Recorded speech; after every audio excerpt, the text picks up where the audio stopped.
کہ یہاں پہ ذکر حبیب ہے، ہم نبی سے کتنا قریب ہے، ہم نبی سے کتنا قریب ہے، یہ تو اپنا اپنا نصیب ہے، صلو علیہ وآلہ، صلو علیہ وآلہ، صلو علیہ وآلہ۔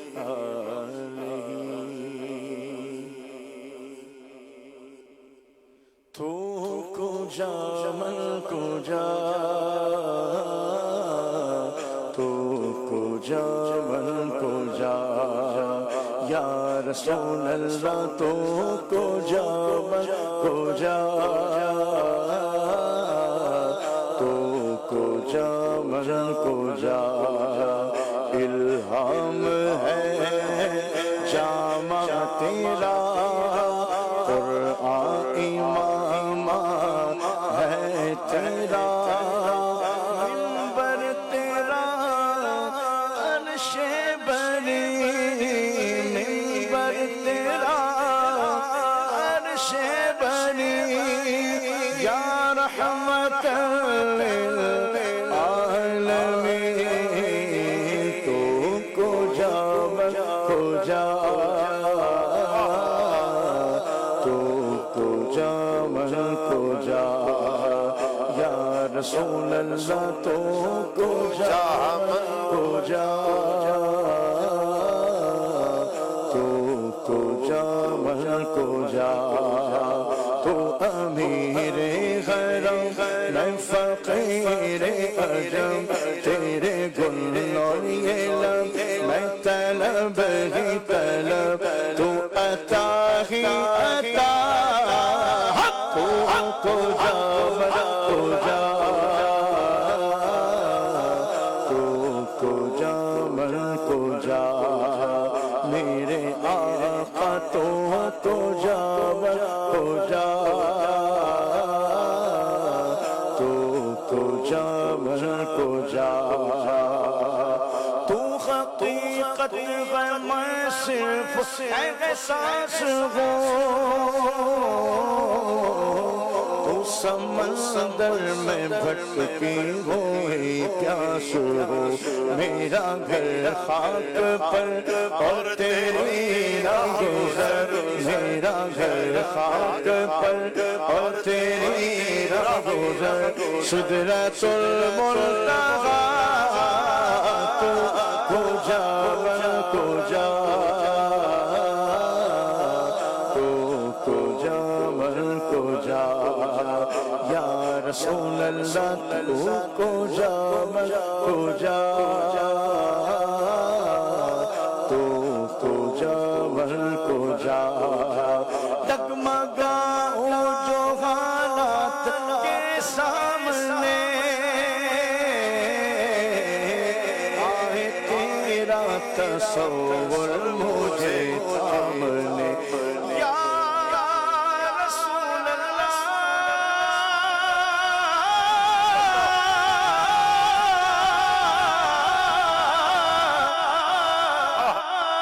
ڈگمگاؤں جو حالات کے سامنے،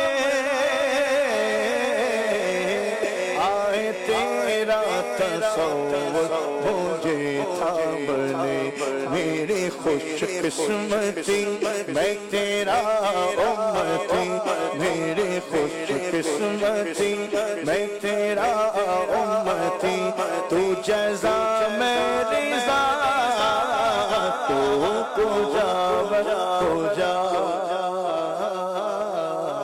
تو کجا من کجا، یا رسول اللہ تو کجا من کجا،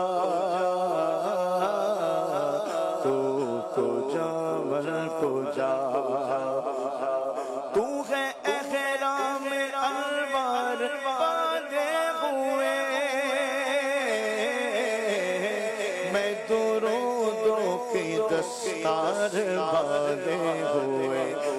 کعبہ عشق تو میں تیرے 400 کعبہ عشق تو میں تیرے 400 تو اصل میں دعا کو جا من کو جا تو جا من کو جا یا رسول اللہ تو کو جا من کو جا تو کو جا من کو جا میرا ہر سانس کو خون نچوڑے میرا تیری رحمت مگر دل نہ توڑے میرا کاسا ذات ہو تیری خیرات ہو کاسا ذات ہو تیری خیرات ہو کاسا ذات ہو تیری خیرات ہو کاسا ذات ہو تیری خیرات ہو واہ کیا جود و کرم ہے شربت تیرا نہیں سنتا ہی نہیں مانگنے والا تیرا میں تو مالک ہی کہوں گا کہ ہو مالک حبیب یعنی محبوب و محب میں نہیں میرا تیرا کاسا ذات ہو تیری خیرات ہو کاسا ذات ہو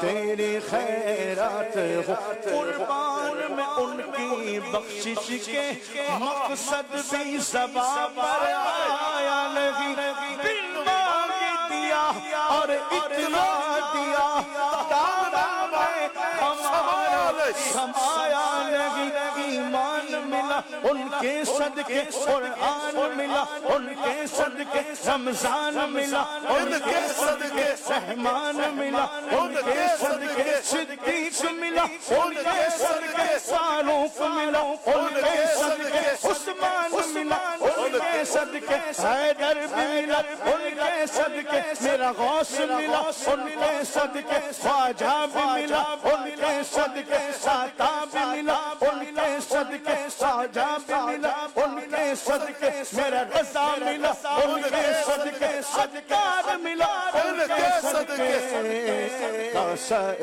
ذات ہو تیری خیرات ہو کاسا ذات ہو تیری خیرات ہو تو سخی میں گدا تو کو جا کو جا کو جا من کو جا یا رسول اللہ کو جا من کو جا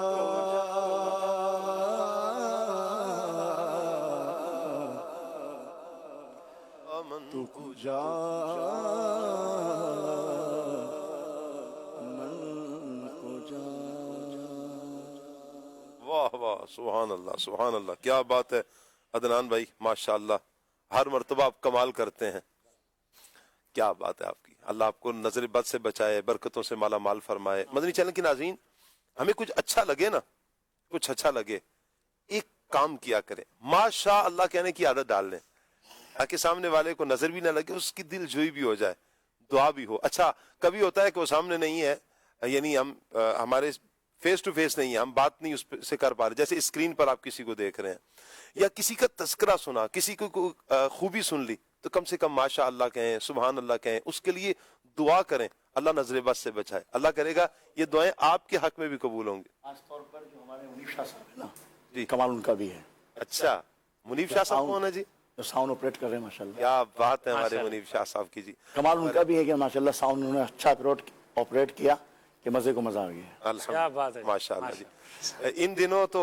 یا جیسے ربیع الاول کے دن ہوتے ہیں ان دنوں جو بیانات کرنے والے مبلغین ہوتے ہیں نعت خواں ویسے ان سے بتایا جا سکتا ہے کہ ساؤنڈ والے کی قدر و قیمت کیا ہے جو آپریٹ کر رہے ہوتے ہیں چونکہ ہمارا گلا ان کے ہاتھ میں ہوتا ہے ذرا سا کیا تو چلے بھائی گلا کیا کم کیا زیادہ کیا تو بس اللہ پاک رحمت کی نظر فرمائے. البتہ یہ ہمارے ماشاءاللہ مدنی چینل کے سیٹ اپ بھی اتنا اچھا ہے اور پھر ایک سے ایک ایکسپرٹ ہے, ہر پھول کی اپنی خوشبو ہے ماشاءاللہ. اللہ پاک سید منیب شاہ صاحب کو بھی برکتیں عطا فرمائے, دونوں جہانوں کی بھلائیاں عطا فرمائے, بڑا اچھا کام کرتے ہیں. اچھا آپ دیکھیں کہ ہمارے پروڈیوسر صاحب کا بھی کمال دیکھیں, ہمارے ڈائریکٹر صاحب کا بھی کمال دیکھیں, ہر بندہ یہ اپنا کام کر رہا ہے اور اچھے سے اچھا کر رہا ہے. اللہ پاک سب کو برکتیں عطا فرمائے. مدنی چینل کے ناظرین, آج کا ہمارا ٹاپک ہے جہنم کے خطرات. اس ٹاپک پر انشاءاللہ ہم مبلغین سے گفتگو بھی کریں گے اور مفتی صاحب سے ہم شرعی سوالات بھی لیں گے. آپ کے شرعی سوالات کال کی صورت میں بھی آ سکتے ہیں, ایس ایم ایس کی صورت میں بھی آ سکتے ہیں, کمنٹس کی صورت میں بھی آ سکتے ہیں. اسکرین پر آپ نمبر دیکھ رہے ہیں 0308262600, یہ ہمارا واٹس ایپ نمبر ہے. آپ اس واٹس ایپ نمبر پر میسج کیجئے, مبلغین سے گفتگو بھی کر سکتے ہیں, اور کوئی شرعی سوال ہے تو آج آپ شرعی سوال بھی بھیج سکتے ہیں. انشاءاللہ مفتی صاحب کی طرف ہم وہ بھی بڑھائیں گے. اللہ پاک سب کو برکتیں عطا فرمائے. مفتی صاحب ہی کی طرف بڑھتے ہیں. مفتی صاحب سب سے پہلے تو آپ ہمیں یہ ارشاد فرمائیں, جہنم کے بارے میں ہمارا عقیدہ کیا ہے؟ ایک مسلمان کا عقیدہ, ایک نظریہ جہنم کے بارے میں کیا ہونا چاہیے؟ بسم اللہ الرحمن الرحیم. اللہ کریم نے ساری کائنات کو, تمام جہانوں کو پیدا فرمایا اور پھر اس میں جن و انس کو مکلف بنایا اور ان کے امتحان کے لیے اس دنیا میں ان کو بھیجا, اور پھر اس کے اندر جو اس امتحان میں کامیاب ہوگا اس کے لیے رب العالمین نے جنت کا وعدہ کیا, اور جو ناکام ہوا, جس نے نافرمانی کی اس کے لیے اللہ کریم نے جہنم کا بھی عذاب بیان فرمایا. اچھا مجھ سے بعضوں کا نظریہ یہ ہوتا ہے, یعنی کہ مسلمانوں کا تو عقیدہ جنت کے بارے میں, جہنم کے بارے میں تو ہے ہی ہے کہ جہنم بھی حق ہے, جنت بھی حق ہے, لیکن بعض کچھ افراد ایسے کہ مسلمانوں کو ورغلانے کے لیے کہتے ہیں جنت جہنم کچھ بھی نہیں ہے. یہ ایک تصور کا نام ہے, یا ایک نیکی کا نام ہے, یا ایک گناہ کا نام ہے. نیکی کا نام جنت کر دیا اور گناہ کا نام جہنم کر دیا. یہ نظریہ کیسا ہے؟ یہ نظریہ رکھنے والا کیسا ہے؟ یہ نظریہ تو دیکھیں سراسر جو ہے وہ باطل نظریہ ہے. اللہ پاک نے نہ صرف یہ دونوں چیزیں پیدا فرمائیں بلکہ جنت کو اپنی نعمتوں سے مزین فرمایا اور جہنم کو اپنے قہر و عذاب سے جو ہے وہ اللہ پاک نے جو ہے وہ مکمل طور پہ بھر دیا. صحیح. اور ایک مسلمان کو یہ عقیدہ رکھنا ضروری ہے کہ جنت اور جہنم کا باقاعدہ حسی وجود ہے. حسی وجود سے مراد یہ کہ وہ فزیکل موجود ہے, وہ فقط خیالات کا نام نہیں, یا وہ فقط احساسات کا نام نہیں ہے. اگر کوئی ہو تو محسوس کر سکتا ہے, اس کو محسوس کرے گا بھی اور جائے گا بھی. اس کے اندر جو جس چیز کا مستحق ہوگا وہ جنت بھی ہے اور دوزخ بھی ہے, اور اس کے جو عذابات ہیں وہ اللہ نے قرآن کریم میں بیان فرمائے. صحیح. اور پھر دنیا کے اندر بہت سارے لوگوں کو اللہ پاک نے اس کو دکھایا بھی. کسی کو عذاب قبر کی صورت کے اندر دکھایا, کسی کو خواب کی صورت کے اندر جو ہے وہ اس کی چیزیں دکھائیں. چونکہ بندہ مومن کا سب سے پہلے ایمان جو ہے وہ کتاب اللہ پر اور رسول اللہ صلی اللہ علیہ وسلم کی جو ہے وہ احادیث پر ہوتا ہے, حضور کی تعلیمات پر ہوتا ہے. تو جنت اور دوزخ چونکہ وہ چیزیں ہیں جو کہ آنکھوں نے دیکھی نہیں ہیں, تو اس کے بارے میں جو قرآن و حدیث کی تعلیمات ہیں اللہ نے بیان کیا ہے, اس کے پیدا کرنے والے نے, ہمیں اس پر یقین رکھنا, ایمان رکھنا ضروری ہے. صحیح. اور یہ ایسی چیز ہے کہ جس طریقے سے جب انسان جو ہے وہ دنیا کے اندر بہت سارے لوگ جو کہ خالق عز و جل کے وجود کے منکر ہوتے ہیں, اس کے باوجود جب وہ کسی پریشانی میں پڑتے ہیں تو وہ رب کو ہی پکار بیٹھتے ہیں. تو یہی معاملہ جنت اور دوزخ کا بھی ہے کہ کل آج دنیا کے اندر اگر ان کو اس چیز کا نظارہ نہیں بھی ہو رہا تو کل قیامت کے دن بہرحال اس سے جو ہے وہ چھٹکارا نہیں ہے. اللہ پاک نے قرآن کریم کے اندر جہنم کو بھی جس طرح جنت کو اللہ پاک نے بیان فرمایا, اسی طرح جہنم کو بھی بہت واضح طور پر بیان فرمایا. جہنم کے لیے مختلف الفاظ وارد ہوئے. سب سے زیادہ جو کامن ورڈ اس کے لیے استعمال ہوا قرآن میں وہ نار کا لفظ استعمال ہوا, جو تقریباً 145 مرتبہ قرآن کریم میں کئی مقامات پر ارشاد ہوا. پھر بعض جگہ کے اوپر جو ہے وہ لفظ جہنم استعمال ہوا, بعض جگہ پر لفظ جہیم استعمال ہوا, جو کہ جہنم کے طبقات میں سے طبقات کا جو ہے ایک طبقے کا نام ہے. اللہ پاک نے جہنم کو بیان کرتے ہوئے فرمایا کلا انہا لظا نزاعۃ للشوا تدعو من ادبر وتولی وجمع فاوعى. فرمایا کہ ہرگز نہیں, وہ تو بھڑکتی ہوئی آگ کی لپیٹ ہے جو سر اور منہ کی کھال ادھیڑ کر رکھ دے گی. پکار کر اپنی طرف بلائے گی ہر اس شخص کو جس نے حق سے منہ پھیرا اور پیٹھ پیچھے مال جمع کیا اور خرچ نہ کیا۔ اور ایک اور مقام پہ ارشاد فرمایا اذا رأتهم من مکان بعید سمعوا لها تغیظا وزفیرا، جب جہنم کافروں کو دور سے دیکھے گی تو کافر جہنم کا غصے سے چیخنا اور چلانا سن لیں گے۔ اور پھر اللہ پاک نے فرمایا اس آگ کی شدت کو بیان کرتے ہوئے تلفح وجوہہم النار وہم فیہا کالحون، کہ آگ ان کے چہروں کو چاٹ جائے گی اس طرح کہ ان کے جبڑے باہر نکل جائیں گے۔ اللہ اکبر۔ اور پھر اس کے بعد کیا فرمایا؟ فرمایا کہ کلما نضجت جلودہم بدلناہم جلودا غیرہا لیذوقوا العذاب۔ ایک چیز ہوتی ہے کہ انسان کو تکلیف پہنچی اور وہ ختم ہو گئی، جلد کی تکلیف، جلد ختم ہو گئی تو اب اس کے بعد وہ تکلیف نہ ہوگی۔ فرمایا نہیں، ہم تمہاری ان جلدوں کو تبدیل کر دیں گے دوبارہ، ایک جلد ختم ہوگی دوسری جلد تم پر چڑھائیں گے تاکہ تم عذاب کا مزہ جو ہے وہ چکھو۔ اور مزید ارشاد فرمایا اللہ پاک نے کہ فَأَمَّا مَنْ طَغَى وَآثَرَ الْحَيَاةَ الدُّنْيَا فَإِنَّ الْجَحِيمَ هِيَ الْمَأْوَىٰ، کہ فرمایا جس نے سرکشی اختیار کی اور دنیا کی زندگی کو ترجیح دی تو اس کا ٹھکانہ بھڑکتی ہوئی آگ کا گھڑا ہے۔ تو یوں کئی مقامات پر اللہ پاک نے جہنم سے متعلق جو ہے وہ بیان فرمایا کہ جہنم جو ہے وہ ایسی ہے، اور اس کی آگ کی شدت کو بیان کیا کہ دنیا کے اندر بھی سب سے زیادہ کہیں کہ ایک خطرناک ترین جو تکلیف والی کوئی چیز ہے تو وہ آگ کی چیز ہے۔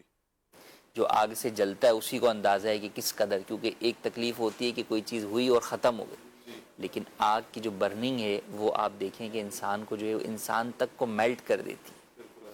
مگر یہ بیان فرمایا کہ جہنم کی آگ اس قدر سخت ہوگی اس کے باوجود تم میلٹ نہیں ہوگے، اللہ پاک جو ہے وہ تمہارے جسم کو باقی رکھے گا اور اس کی جلدوں کو تبدیل فرماتا رہے گا تاکہ جو ہے وہ جہنم کے عذاب کا مزہ جو ہے وہ چکھتا رہے۔ اچھا، پھر ہوتا یہ کہ انسان ہر تکلیف کے اینڈ کے اندر یہ تقاضا کرتا ہے کہ بس بہت ہو گئی، اب موت آ جائے۔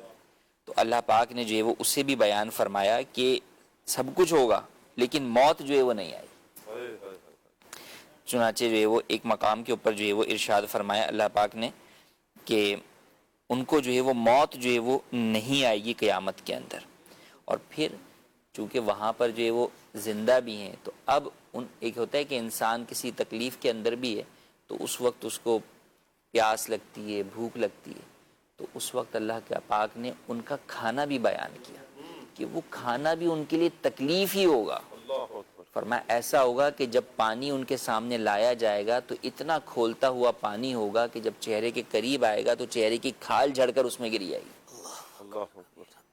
اس چیز سے اللہ پاک نے جہنم کی جو ہے وہ شدت بیان کی اور ارشاد فرمایا کہ وَإِن يَسْتَغِيثُوا يُغَاثُوا بِمَاءٍ كَالْمُهْلِ يَشْوِي الْوُجُوهَ بِئْسَ الشَّرَابُ وَسَاءَتْ مُرْتَفَقًا، جہنمی پانی مانگیں گے تو ایسے پانی سے ان کی تواضع کی جائے گی جو پگھلے ہوئے تانبے جیسا ہوگا، جو چہرے کو بھون ڈالے گا، بدترین پینے کی چیز ہے جو اور بہت ہی بری آرام کی جگہ ہے۔ ایک اور جگہ ارشاد فرمایا اللہ پاک نے خذوہ فاعتلوہ الی سواء الجحیم، کافروں کے لیے فرمائے گا اللہ کہ پکڑ لو انہیں اور رگیدتے ہوئے لے جاؤ ان کو جہنم کو بیچو بیچ۔ اور فرمایا ثم صبوا فوق رأسہ من عذاب الجحیم من عذاب الحمیم، کہ ان کے اوپر جہنم کے بیچو بیچ ان کے سروں کے اوپر کھولتا ہوا پانی ڈالو۔ اور پھر اللہ فرمائے گا ذق انک انت العزیز الکریم، اب چکھو مزہ اس عذاب کا۔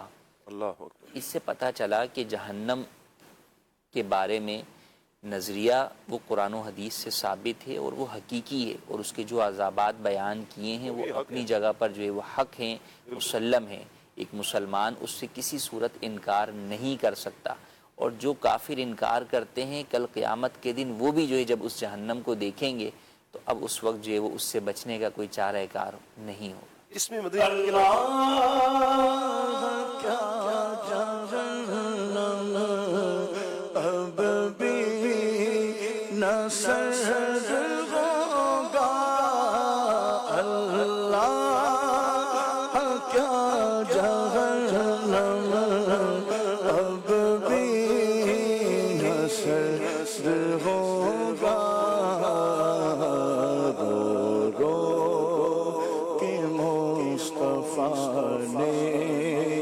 دریا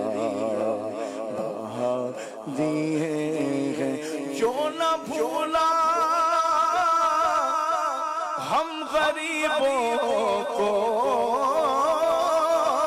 رضا یاد اس کی اپنی عادت کیجئے اللہ کیا جہنم اب بھی نہ سرد ہوگا جہنم اب بھی سرد ہوگا رو رو کہ مصطفیٰ نے دریا بہا دیے ہیں رو رو کہ مصطفیٰ نے دریا بہا دیے۔ اللہ اکبر۔ مدنی چینل کے ناظرین، یہاں پر میں عرض کروں کہ ہمارے پاس اگر کوئی آتا ہے نا کچھ کہتا ہے، سب سے پہلے تو اپنی عادت یہ بنا لیں کہ ہر کسی کو ہم نے سننا نہیں ہے۔ یہ نکال دیں اپنی عادت کہ ہم اس کو بھی سن لیں، اس کو بھی سن لیں، اس کو بھی سن لیں۔ ہر کسی کو سنیں گے تو آپ کنفیوز رہیں گے۔ ہم دیکھیں، گاڑی میں بیٹھتے ہیں نا جب، تو ہم ڈرائیور پر اعتماد کرتے ہیں کہ پہنچا دے گا، پیچھے سارے پیسنجر سو رہے ہوتے ہیں، ساری سواریاں سو رہی ہوتی ہیں۔ اچھا، اسی طرح جہاز میں بیٹھے پائلٹ پر اعتماد کر لیتے ہیں، ڈاکٹر کے پاس جاتے ہیں اعتماد کر لیتے ہیں۔ جب سب پر ہم اعتماد کرتے ہیں تو ہمارے جو دین کے پیشواں ہیں، علماء ہیں، ہم پر لازم ہے کہ ہم ان پر بھی اعتماد کریں۔ علماء اہل سنت الحمدللہ ہماری قدم قدم پر شرعی رہنمائی کرتے ہیں، ہمیں بتاتے ہیں کہ ہم نے زندگی کس طرح گزارنی ہے، کیا ہمارے عقائد ہونے چاہیے، کیا نظریات ہونے چاہیے، یہ صحیح عقیدہ ہے، یہ غلط ہے، یہ اچھی بات ہے، یہ بری بات ہے، ایک ایک چیز کو واضح کر کے بتاتے ہیں۔ تو ہم پر لازم ہے کہ ہم اپنے علماء اہل سنت پر اعتماد کریں۔ اور پھر ایسے افراد کے جنہوں نے دین سیکھا نہیں ہے، وہ یوٹیوب سے کچھ بات ان کے کان میں آ گئی، اچھا کچھ گوگل سے انہوں نے دیکھ لیا، کچھ فلاں جگہ سے کچھ چیٹ جی پی ٹی آ جائے، کچھ اے آئی ہے، تو ان کی برکات انہوں نے سمیٹ کر ایک نیا نظریہ گھڑ لیا، ایک نیا عقیدہ بنا لیا، اور مسلمانوں کے عقائد کے ساتھ، مسلمانوں کے جذبات کے ساتھ کھیلا جائے۔ تو ہم کیوں ایسی جگہ پر جائیں؟ ہم کیوں اپنے عقائد داؤ پر لگائیں؟ اپنی آخرت کیوں ہم داؤ پر لگائیں؟ تو ہمیں ہر کسی کو سننا ہی نہیں۔ ہم اگر کوئی کنفیوژن ہو، اگر کوئی پریشانی ہو، تو الحمدللہ ہمارے پاس شرعی رہنمائی کے لیے ہمارے علماء کرام ہیں نا، ہمارے سر کے تاج ہیں علماء کرام۔ الحمدللہ گھر بیٹھے اگر رہنمائی حاصل کرنا چاہتے ہیں تو آپ کی دعوت اسلامی گھر بیٹھے آپ کی رہنمائی کرتے ہیں۔ جی ہاں، دارالافتاء اہل سنت ہمارے الحمدللہ ملک و بیرون ملک میں خدمات سر انجام دے رہے ہیں۔ آپ دارالافتاء اہل سنت میں رابطہ کر کے مفتیان کرام سے رابطہ کریں، آپ ان سے معلومات لیں۔ کوئی بھی پریشانی ہو آپ حل ڈھونڈیں گے تو انشاءاللہ آپ کو مل جائے گا۔ میں چاہوں گا کہ اگر اسکرین پر ہمیں نمبر مل جائے دارالافتاء اہل سنت کا تو مدنی چینل کے ناظرین کے لیے بھی آسانی ہوگی۔ کچھ ہی دیر میں انشاءاللہ آپ اسکرین پر نمبر بھی دیکھیں گے کہ جی دارالافتاء اہل سنت کے لیے اس نمبر پر آپ دیکھ رہے ہیں، نمبر 031178604100۔ اسکرین پر یہ نمبر بھی آپ ملاحظہ فرما رہے ہیں۔ اس نمبر پر آپ صبح 10 بجے سے شام 3 بجے تک آپ رابطہ کر سکتے ہیں۔ رمضان المبارک میں شرعی رہنمائی کے لیے دارالافتاء اہل سنت کے اس نمبر پر 031178604100 صبح 10 بجے سے شام 3 بجے تک آپ رابطہ کر سکتے ہیں، تو انشاءاللہ آپ کی رہنمائی کر دی جائے گی۔ رمضان کے علاوہ بھی آپ اس نمبر پر رابطہ کریں گے تو انشاءاللہ آپ کی رہنمائی کر دی جائے گی۔ تو ہم پر لازم یہ ہے کہ ہم اپنے علماء کرام کے پیچھے پیچھے چلیں گے تو انشاءاللہ اللہ نے کرم کرنا ہے، تو علماء کے پیچھے چلتے چلتے انشاءاللہ ہم جنت میں انشاءاللہ پہنچ جائیں گے۔ عاطف بھائی کی طرف بڑھتے ہیں۔ عاطف بھائی، جہنم کے خطرات ہمارا آج کا موضوع ہے۔ احادیث میں جہنم کے حوالے سے کیا بیان کیا گیا، کچھ بتائیں۔ بسم اللہ الرحمن الرحیم۔ پلہ شاہ صاحب، جیسا کہ مفتی صاحب نے بھی ہمارے اس حوالے سے رہنمائی فرمائی ہے کہ جہنم یقیناً اللہ تبارک و تعالیٰ نے بنائی ہے اور یہ گناہ گاروں کے لیے اور کافروں کے لیے تیار کر رکھی ہے، اور احادیث مبارکہ میں بھی ہمیں کئی جگہوں پر جہنم کی آگ سے اور جہنم سے ڈرایا گیا ہے۔ اور اگر ہم قرآن پاک کا مطالعہ کرتے ہیں تو قرآن پاک میں جگہ جگہ اللہ تبارک و تعالیٰ نے کافروں کا جو انجام بیان کیا ہے اور مین چیز جس کو بیان کیا ہے وہ آخرت کا انکار کرنے کی وجہ سے جگہ جگہ انہیں تنبیہ کی گئی، ڈرایا گیا کہ وہ مرنے کے بعد اللہ تبارک و تعالیٰ عذاب نہیں دے گا، یہ قیامت میں اٹھایا نہیں جائے گا، یا جہنم میں جانے کا معاملہ نہیں ہوگا۔ تو اس سے بار بار انہوں نے انکار کیا اور اس چیز سے انہیں بار بار ڈرایا گیا، اور اللہ تبارک و تعالیٰ نے اپنی قدرت کے عجائبات کو مختلف جگہوں پر کئی بار بیان کر کے طرح طرح سے انہیں سمجھایا۔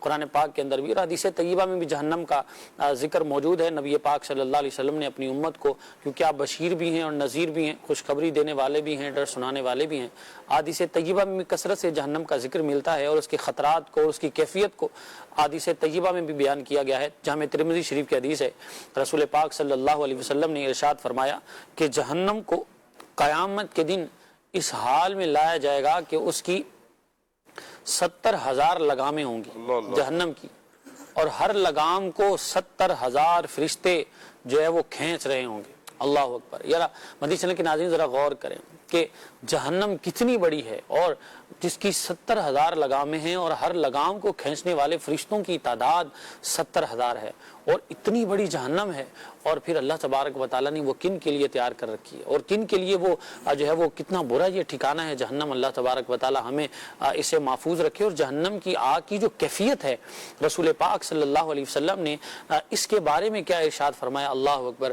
رسول پاک صلی اللہ علیہ وسلم نے ارشاد فرمایا، جامع ترمذی کی حدیث ہے، آقا کریم صلی اللہ علیہ وسلم نے ارشاد فرمایا صحابہ کرام علیہ رضوان کو مخاطب فرما کر کہ دنیا میں جو تم آگ جلاتے ہو یہ جہنم کے مقابلے میں کچھ نہیں ہے۔ جو جہنم کی آگ ہے وہ دنیا کے مقابلے میں 69 گنا زیادہ ہے، اور جہنم کے یعنی دنیا کی آگ ان 70 جو ہے وہ طبقات جزوں میں سے ایک جز ہے۔ اور صحابہ کرام علیہ رضوان نے عرض کی یا رسول اللہ صلی اللہ علیہ وسلم آپ 70 گنا فرما رہے ہیں، اگر جہنم کی آگ دنیا کی آگ جتنی بھی ہوتی تو ہمارے لیے کافی تھا، ہمارے لیے اتنا کافی تھا کہ آگ میں ڈالا جائے گا اللہ تبارک و تعالیٰ کی نافرمانی کے سبب۔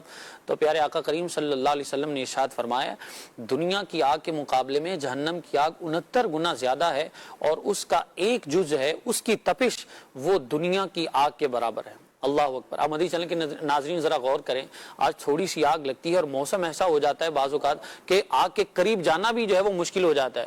شاہ صاحب ہمارے سامنے ابھی کچھ ٹائم پہلے کی تو بات ہے، تو بہت بڑا ثانیہ تھا اور معاملہ تھا، گرمیوں میں آپ تندور پہ روٹی لینے جاتے ہیں، آپ کا وہاں کھڑے ہونے کو دل نہیں کرتا، اور گرمیوں کے اندر آپ کچن میں جاتے ہیں تو آپ کی حالت عجیب ہو جاتی ہے، اور تھوڑی دیر چلے آگ تو دور کی بات ہے، ہلکی سی گرمی ہم سے برداشت نہیں ہوتی، تو آگ جہنم کی جو 70 گنا دنیا کی آگ سے زیادہ ہے۔ اللہ اکبر۔ حضرت عبداللہ بن مسعود رضی اللہ تعالیٰ عنہ کی حدیث روایت کرتے کہ نبی پاک ارشاد فرماتے ہیں، رسول حضرت عبداللہ بن مسعود رضی اللہ تعالیٰ عنہ جب جہنم میں ہمیشہ رہنے والے باقی رہ جائیں گے تو انہیں تابوتوں میں رکھا جائے گا، اور پھر ان تابوتوں کو اور تابوتوں میں ڈالا جائے گا، اور جن کو تابوتوں میں ڈالا گیا ہے وہ یہ ہر کوئی گمان کرے گا کہ میرے علاوہ کسی اور کو اب جہنم میں عذاب نہیں ہو رہا، ایسی کیفیت ہوگی۔ اللہ اکبر۔ اور پھر فرمایا کہ کوئی شخص یہ گمان نہ کرے گا کہ اس کے علاوہ کسی کو عذاب دیا جا رہا ہے، اور قیامت کے دن ہر شخص اسی انتظار میں ہوگا کہ میرے لیے جہنم کا فیصلہ ہو رہا ہے یا جنت کا فیصلہ ہو رہا ہے۔ اور پھر اللہ تبارک و تعالیٰ جہنمیوں سے فرمائے گا کہ اگر تم نے نیک اعمال کیے ہوتے تو آج تمہارا ٹھکانہ جہنم نہ ہوتا۔ اللہ اکبر۔ اور پھر جنتیوں سے فرمائے گا کہ اگر تم پر اللہ کی رحمت نہ ہوتی تو آج تمہیں یہ انعام نہ ملتا۔ اللہ اکبر۔ اور یقیناً یہ مدنی چینل کے ناظرین نیک اعمال کرنے ہیں، جہنم سے بچنا ہے، مگر ہر وقت اللہ تبارک و تعالیٰ سے دعا اس کی رحمت کی کرتے رہیں کہ اللہ ہمارے حال پر رحم فرمائے، اپنا کرم اپنا فضل ہمارے شامل حال فرمائے، اس کا کرم ہوگا، اس کی رحمت ہوگی تو ہی جہنم سے بچ سکیں گے۔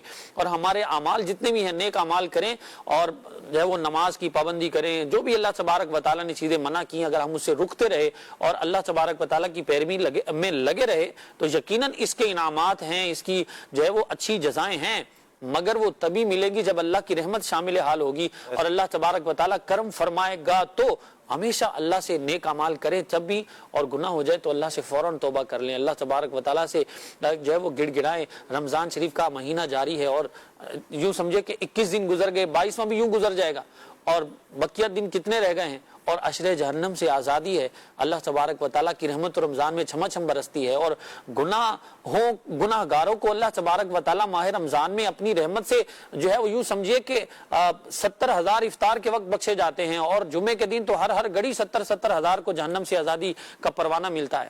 اور ہمیں معلوم نہیں ہے کہ ہمارا جو ہے وہ اللہ تبارک و تعالیٰ کے ہاں کیا فیصلہ ہے. رحمت حق بہا نمی جویت, رحمت حق بہا نمی جویت. اللہ کی رحمت ٹھاٹھے مار رہی ہے, اللہ کی رحمت بندوں کو پکار رہی ہے.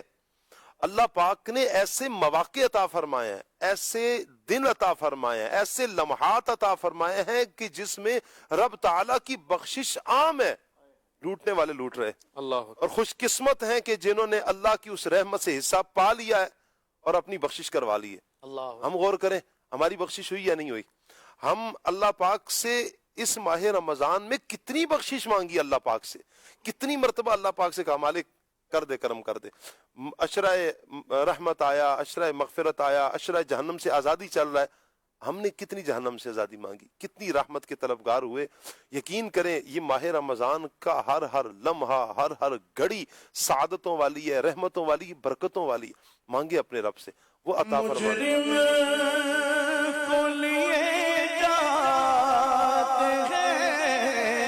اب سوئے جہنم مجرم کو لیے جاتے ہیں. اب سوئے جہنم للہ شفاعت میری فرمائیے آقا. شفاعت میری فرمائیے آقا. للہ شفاعت میری فرمائیے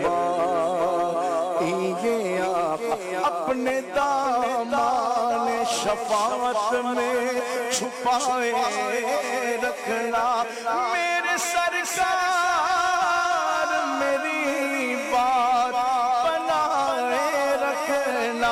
جب سوانے پہ خورشید قیامت آئے, اپنی زلفوں کے گناہگار پہ سائے رکھنا. مجرم کو لیے جاتے ہیں اب سوئے جہنم مجرم کو لیے جاتے ہیں. اب سوئے جہنم للہ شفاعت میری فرمائیے آقا. للہ شفاعت میری فرمائیے آقا. آقا کا گدا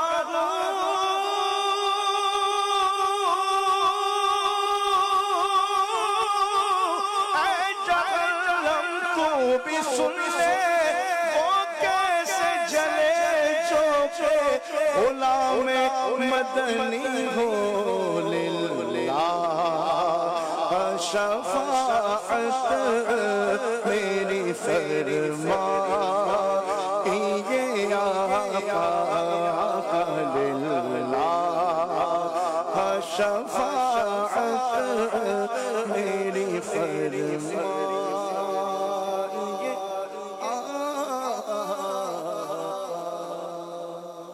آمین آمین آمین. مدنی چینل کے ناظرین کی کچھ کالز ہیں, آئیے کال لیتے ہیں. حکیم محمد ایاز شاہی سیالوی مٹھا ٹوانا ضلع خوشاب سے عرض کر رہا ہوں. جناب قبلہ سید ثاقب رضا شاہ صاحب, بڑی خوشی تھی جناب کو دیکھ کر. اللہ تعالیٰ آپ کا چہرہ سلامت رکھے, اور پوری ٹیم ماشاءاللہ زبردست ہے. میرا مفتی صاحب سے سوال ہے کہ اگر ایک آدمی 20 رمضان کو عصر کے ٹائم نہ بیٹھ سکے اعتکاف, اور وہ 21ویں روزے کو جو عصر کے ٹائم بیٹھ جائے، کیا اس کا یہ اعتکاف جو ہے نفری ہو جائے گا یا صحیح اس کا 10 دن والا صحیح ہوگا؟ یہ رہنمائی فرمائیں، بہت بہت شکریہ۔ جی مفتی صاحب، لیکن جو سنت اعتکاف ہے وہ آخری عشرے کا ہے، عشرہ 10 دن کے اوپر مشتمل جو ہے وہ ہوتا ہے، یا 9 پر ہوتا ہے تو وہ اس طرح کہ آخری تاریخ جو ہے وہ اگر 29ویں کا چاند آ جائے، لیکن سنت اعتکاف کے لیے آپ کو 21ویں رمضان کا جب آغاز ہونا ہے یعنی غروب آفتاب ہونا ہے تو اس وقت مسجد میں اعتکاف کی نیت سے ہونا ضروری ہے۔ تو اگر وہ ٹائم گزر گیا تو اگر کوئی مغرب کے جو ہے وہ 10 منٹ کے بعد بھی جو ہے وہ 1 منٹ کے بعد بھی بلکہ جو ہے وہ اگر جو ہے وہ آئے گا اعتکاف کی نیت سے مسجد میں تو اس کا سنت اعتکاف نہیں ہوگا، ہاں البتہ نفلی اعتکاف جو ہے وہ اس کا ہو جائے گا۔ تو اب بہرحال جب نیت کر لی ہے اور موقع جو ہے وہ ملا ہے تو اس بات سے بس اوقات شیطان بہکا دیتا ہے کہ چلو یار اب تو ہوا ہی نہیں، آئندہ سال ہی کر لیں گے۔ تو اب جو اس طرح پورا نظام جس نے بنا لیا، اس کا مطلب چھٹی بھی مل گئی ہے آفس سے، کام سے، سب کچھ، تو وقت نکال ہی لیا ہے، تو اب اس وقت کو راہ خدا میں جو ہے وہ خرچ کریں، نفلی اعتکاف کی نیت سے مسجد میں بیٹھیں اور زیادہ سے زیادہ وقت جو ہے وہ عبادت میں گزاریں۔ کیا بات ہے۔ اچھا مفتی صاحب، یہاں پر بسا اوقات کسی کا اعتکاف ٹوٹ جاتا ہے تو اعتکاف کی قضا کیا ہے، اور کیا جب قضا کریں گے تو اس کے لیے روزہ بھی شرط ہوگا؟ اعتکاف اگر کسی کا ٹوٹ گیا تو اس کی قضا جو ہے وہ 1 دن کی ہوتی ہے، 1 دن کی قضا، اگرچہ 10 دن کا ہے لیکن جو اس کی قضا ہے وہ 1 دن کی ہے۔ تو اس کا طریقہ کار یہ ہے کہ آپ کسی بھی دن غروب آفتاب سے پہلے مسجد میں اعتکاف کی نیت سے داخل ہو جائیں اور پھر اگلا پورا دن جو ہے وہ آپ مسجد میں گزاریں گے اگلے غروب آفتاب تک، تو یہ پورا جو ہے وہ 1 دن ہو گیا، اور اس میں آگے آپ کو روزہ بھی رکھنا ہوگا، یعنی صبح روزہ بھی رکھنا ہوگا، یہ ضروری ہے۔ اب یہ ضروری نہیں ہے کہ آپ اس کے لیے الگ سے روزہ رکھیں، یعنی اگر کسی کا رمضان میں ہی ٹوٹ گیا تو اگر وہ رمضان کے روزے کے ساتھ ہی اعتکاف کی قضا کرنا چاہتا ہے، مثال وہ کسی کا 22ویں روزے کو اعتکاف ٹوٹ گیا، وہ 23ویں روزے کو اسی طرح نیت سے جو ہے وہ اپنے قضا اعتکاف کی نیت سے بیٹھ گیا اور اگلے دن اس نے رمضان کا ہی روزہ جو ہے وہ رکھ لیا تو بھی کافی ہوگا اور اس کی قضا جو ہے وہ ادا ہو جائے گی۔ اچھا مفتی صاحب، کیا یہ قضا کرنا لازم ہوگا؟ جی بالکل، سنت موقدہ جو اعتکاف ہے یہ اگر ٹوٹ گیا تو اس کی قضا کرنا لازم ہے۔ ٹھیک ہو گیا، اگلی کال دیجیے۔ میرا نام محمد فراز ہے، میں صبح سندھ ضلع سانگڑ سے ہوں۔ میرا مفتی صاحب سے یہ سوال ہے کہ میرا دوست اعتکاف میں بیٹھا ہے اور اس کو مسجد کے اندر 100 روپے ملے ہیں، وہ 100 روپے کا کیا کیا جائے؟ برائے مہربانی سوال کا جواب ارشاد فرما دیں۔ صحیح ہے مفتی صاحب، کچھ یہ تو چلیں 100 روپیہ ملا ہے، کچھ چیزیں اور مل جاتی ہیں، کچھ اعتکاف والوں کی ہیں یا باہر سے جو آ رہے ہوتے ہیں ان کی کوئی چیز، گھڑی اکثر وضو خانے پہ بعض اوقات افراد کی رہ جاتی ہے، بعض کا پین رہ جاتا ہے، تو اس صورت میں کیا کیا جائے؟ چیز گری پڑی ہمیں اگر ملتی ہے تو وہ لقطہ کہلاتی ہے فقہی اصطلاح کے اندر۔ لقطے کا حکم یہ ہوتا ہے کہ اولاً تو جب آپ اٹھاتے ہیں تو اٹھاتے وقت آپ کی نیت یہی ہونی چاہیے کہ میں اس کے مالک تک پہنچاؤں گا، اپنی ذات کے لیے اٹھانا یہ بہرحال جو ہے وہ حرام ہے۔ اب جب آپ نے اٹھا لیا تو اب اس کا اعلان کریں آپ۔ مسجد کے اندر اعلان کا طریقہ کار یہ ہوتا ہے کہ بعد میں جو ہے وہ امام صاحب کو بتا دیتے ہیں، وہ اعلان کر دیتے ہیں، اعتکاف انتظامیہ کو بتا دیں، وہ اعلان جو ہے وہ کر دیں گے کہ بھئی جس کا بھی وہ فلاں جگہ سے وصول کر لیں۔ اب اعلان وغیرہ کر دیا اور پھر بھی کسی نے وصول نہیں کیا تو اب اس کے بعد اگر اتنا ٹائم پیریڈ گزر جاتا ہے کہ غالب گمان ہو جاتا ہے کہ جناب اب اس کا مالک اس چیز کو تلاش کرتا نہیں ہوگا، وہ اب امید ہار بیٹھا ہوگا، تو ایسی صورت میں پھر اس کے بعد اسے صدقہ کرنے کی اجازت ہوتی ہے کہ آپ صدقہ کر سکتے ہیں۔ اب یہ جو ہے کہ مالک اس چیز کے بارے میں یہ گمان کرتا ہے، یہ مختلف چیزوں کے اعتبار سے مختلف ہے۔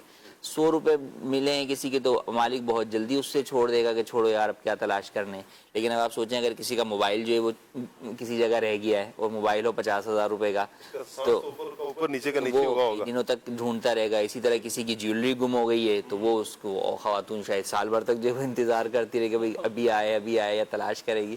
تو یوں ہر چیز کی مالیت اور نوعیت کے اعتبار سے جو ہے وہ حکم ہوگا۔ تو جب آپ کو یہ غالب گمان ہو جائے کہ اب اس کا مالک اسے تلاش نہیں کرتا ہوگا تو پھر آپ صدقہ کر سکتے ہیں۔ یعنی یہ ایسا نہیں ہے کہ یہ اپنے پاس رکھ کے بس انتظار کرے گا، یہ اعلان کرتا رہے گا، اعلان پوچھتا رہے گا۔ ضروری ہے کہ اعلان بہرحال جو ہے وہ ان کو کرنا ہوگا۔ اچھا ایسا بھی ہوتا ہے مفتی صاحب، وہ پیسے ملے ہیں تو بولے یار مسجد کے گلے میں ڈال دو، مسجد کے باکس میں ڈال دو، چلو وہ مل تو نہیں رہا، چلو ثواب مل جائے گا، تو اگر ایسی صورت ہو جائے تو پھر اب اعلان کے بعد جب یہ غالب گمان آپ کو ہو جائے گا کہ بھئی یہ جو ہے وہ نہیں مل رہا یا وہ اسے تلاش نہیں کرتا ہوگا تو پھر آپ مسجد میں بھی جو ہے وہ ڈال سکتے ہیں اس پیسے کو، اس میں کوئی حرج جو ہے وہ نہیں ہے۔ لیکن کل کو اگر مالک مل جاتا ہے اور وہ اس صدقے پر راضی نہیں ہوتا تو پھر آپ کو اپنی جیب سے اسے دینے پڑیں گے۔ اچھا مفتی صاحب، اعلان جو مسجد میں کیا جاتا ہے اس کی شرعی حیثیت کیا ہے؟ اعلان کہ دیکھیں ایک یہ کہ خود ہی کھڑے ہو کے لوگ جو ہے وہ شور شرابہ کر کے جو ہے وہ اعلان کرتے ہیں تو وہ تو منع ہے، مسجد کا تقدس بھی جو ہے وہ پامال ہوتا ہے۔ ایک یہ ہے کہ امام صاحب کو آپ کہہ دیں اور وہ ایک طریقے سے جو ہے وہ اعلان کر دیں تو اس میں کوئی حرج نہیں ہے، وہ اعلان کیا جا سکتا ہے۔ اچھا حضور، یہ خود بھی استعمال کر سکتا ہے؟ جی، جب وہ شخص جب صدقے کا حکم ہو جاتا ہے تو جس صورت میں صدقے کا حکم ہوتا ہے تو اگر یہ خود مستحق زکوٰۃ ہے، شرعی فقیر ہے، تو اس صورت میں یہ استعمال کر سکتا ہے۔ لیکن جب اٹھائے گا اس وقت یہ نیت نہیں کرے گا کہ میں اپنے لیے کہ میں مستحق زکوٰۃ ہوں، اور بلکہ اگر اس وقت تو اس نے اپنے لیے اٹھایا تو پھر تو اپنے لیے بعد میں بھی نہیں لے سکتا، اچھا کہ پھر غصب کا حکم ہو جاتا ہے اور غصب کے اندر پھر آپ کو کسی اور مستحق زکوٰۃ کو ہی صدقہ کرنا ہوتا ہے۔ ٹھیک ہو گیا، چلیں جی اگلی کال لیتے ہیں۔ شہر یار اتاری گندہ شاہ بلاول سے عرض گزار ہوں، مفتی صاحب سے میرا یہ سوال ہے کہ کیا معتکف اذان دے سکتا ہے؟ اور سید صاحب آج آپ ایسا شعر سنا دیں جس میں لفظ حسن آتا ہو، جزاک اللہ خیر۔ جی مفتی صاحب، معتکف جو ہے وہ اذان دے سکتا ہے، یہ لوگوں میں بہت ساری جو ہے وہ کنفیوژن اور مسکنسیپشن جو ہے وہ ہیں، غلط فہمیاں ہیں کہ جناب معتکف اذان نہیں دے سکتا، معتکف کی آواز باہر جو ہے وہ نہیں جانی چاہیے، تو یا معتکف جو ہے وہ محراب میں نہیں جا سکتا، یا جو معتکف جو عام طور پہ اذان کا کمرہ بنا ہوا ہوتا ہے اس میں جو ہے وہ نہیں جا سکتا۔ تو عام طور پہ ہمارے ہاں عرف کے اندر جو محراب ہوتی ہے وہ تو عین مسجد ہی ہوتی ہے، اور جو اگر اس طرح کا الگ سے کوئی سٹور روم یا کوئی روم ہے جہاں اذان دی جاتی ہے تو وہ بھی فنائے مسجد کے اندر ہی جو ہے وہ جگہ ہوتی ہے، اور اس کے لیے جانے کا راستہ بھی جو ہے وہ فنائے مسجد میں ہوتا ہے۔ تو اس صورت کے اندر جو ہے وہ کوئی حرج نہیں ہے، معتکف جو ہے وہ اذان دے بھی سکتا ہے اور اس کی آواز بھی باہر جا سکتی ہے، مگر دیکھیں شرط یہ ہے کہ آپ کو اذان درست دینا آتی ہے۔ ہوتا یہ ہے کہ بہت سارے لوگ جو ہے وہ اذان کی فضیلت حاصل کرنے کے لیے کوشش تو کرتے ہیں، ہم مسجد میں ہی ہیں تو بھائی ہم پہلے اذان جو دے رہے ہیں، مؤذن صاحب کو 10 دن کے لیے چھٹی جو ہے وہ دے دی جائے، لیکن ان کو اذان دینا نہیں آتی، ان کے درست تلفظ جو ہے وہ نہیں ہوتے، تو پہلے آپ اپنے تلفظ درست کریں، اور پھر بھی مؤذن کا حق ہے، آپ زبردستی نہیں کر سکتے کہ نہیں جناب مجھے دیں، یا وہ منع کرے تو اس کے اوپر آپ ناراض بھی جو ہے وہ نہیں ہو سکتے۔ مفتی صاحب گاؤں گوٹوں میں نا بابے ہوتے ہیں، یہ جھگڑا ہو جائے گا ٹھیک ٹھاک والا، اگر معتکف کہے کہ میں دوں گا اور بابے نے، مجھے یاد پڑتا ہے کہ ایک نے دوست نے بتایا کہ ایک دو بزرگوں کی آپس میں ہوگی، آج میں نے اذان دینی ہے، اللہ خیر فرمائے حافظ فرمائے، اس طرح کے کام کرنے نہیں چاہیے۔ اس نے کہا جی اذان میں نے دینی ہے، ایک بابا جی پہلے دیتے تھے، اچھا وہ آگے پہلے، انہوں نے دیکھا کہ طے ہوا تھا کہ عصر کی مثلا عصر کی اذان میں نے دینی ہے، انہوں نے دیکھا شکر ہے نہیں آیا، جو اذان دیتے تھے نا تو وہ تھوڑے سے لیٹ ہو گئے، یعنی کہ یہ بندہ جس نے کہا تھا کہ آج میں دوں گا، اور جیسے ہی اس نے کہا نا اللہ اکبر، بابا جی دوسرے آئے، مائک اٹھایا سائڈ پہ کیا، اللہ اکبر، انہوں نے اذان شروع کر دی۔ اچھا ایک تو یہ ہوتا ہے، اعتکاف والوں کو اعتکاف کرنا چاہیے، مسجد کے معاملات میں اگر یہ نہ پڑھیں تو یہ زیادہ بہتر نہیں ہوگا مفتی صاحب؟ بالکل ایسے ہی ہے، اصل میں ہوتا ہی ہے کہ وہ جب اس مسجد کے اندر رہتے ہیں تو کئی چیزوں کے اندر جو ہے وہ غیر محسوس طریقے سے جو ہے وہ انٹرفیئر کرتے ہیں، یا بعض لوگ نیکی کے لیے بھی کر رہے ہوتے ہیں، ان کو ثواب کمانے کے لیے جو ہے وہ کر رہے ہوتے ہیں، تو دیکھیں جس کا جو حق ہے وہ آپ نہیں جو ہے وہ چھین سکتے، اس کی اجازت کے بغیر آپ استعمال نہیں کر سکتے، پھر آپ خود اس کے اہل ہیں یا نہیں ہے یہ بھی ہے نا۔ مثال بھائی امام صاحب نہیں آئے، اب آپ بولے میں اعتکاف میں ہوں تو میں نماز پڑھا لوں، تو بھئی آپ کو نماز کے مسائل آتے ہیں نہیں آتے، آپ امامت کی شرائط پر پورا اترتے ہیں نہیں اترتے، یہ سب چیزیں دیکھنی ہوں گی۔ تو ایک اعتکاف کر لینے سے یہ نہیں کہ آپ مسجد کے ٹھیکیدار ہی بن گئے کہ جو دل چاہے جو آپ مسجد کے اندر کرتے رہیں گے، تو ایسا نہیں کرنا چاہیے۔ اعتکاف کا مقصد یہ ہے کہ آپ زیادہ سے زیادہ وقت اللہ کی بارگاہ میں حاضر رہ کر اپنی انفرادی عبادت پر جو ہے وہ کام جو ہے وہ کریں۔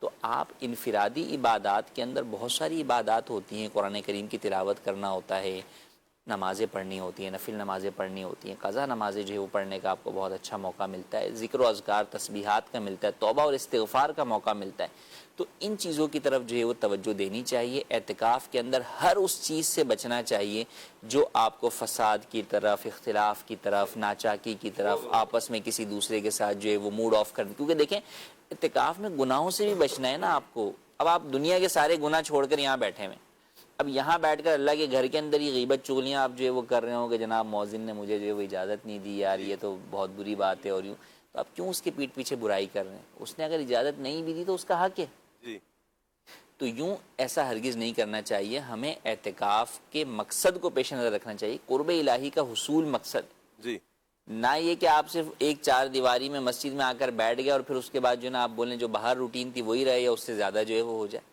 تو ایسا ہرگز نہیں کرنا۔ کچھ لیٹ ہو گئے 5 منٹ، اگر مؤذن صاحب اب نمازی دیکھ رہے ہوتے ہیں کہ بھائی اذان کون دے گا، اذان کون دے گا. اب موتی کہ کوئی جس کو اذان آتی ہے، اچھے تلفظ ہو، تو وہ اذان دے سکتا ہے پھر. جی کوئی نہیں ہے اب جب اذان دینے والا تو ایسی صورت میں تو وہ دے سکتا ہے، لیکن وہی کہ ایسے مواقع کے اوپر دیکھیں عام طور پہ یہ رمضان کے علاوہ کون صاحب آئیں گے؟ معتکف صاحب تو نہیں آئیں گے، وہ تو بقیہ سال شاید نظر بھی جو ہے وہ نہ آئے. بہت سارے ایسے ہوتے ہیں معتکفین. تو پھر کون دیتا ہے، کس کی ذمہ داری ہے؟ تو یوں جس کی ذمہ داری ہے اس کے امام کے بسا اوقات بول کر جو وہ جاتے ہیں، یا کسی خادم کو بول کر جو وہ جاتا ہے مؤذن، تو جس کو وہ دے کر جائے ذمہ داری، انہی کو وہ ذمہ داری نبھانی چاہیے. ٹھیک ہو گیا. اچھا ریحان بھائی آپ کی طرف بڑھتے ہیں، چونکہ ہمارا ٹاپک ہے جہنم کے خطرات. میں چاہوں گا کہ جہنم کے حوالے سے جو عذاب کی مختلف صورتیں بیان کی گئی ہیں، وہ صورتیں کیا ہیں؟ یعنی کم سے کم عذاب کی صورت تک کو بیان کیا گیا، کیا فرمائیں گے؟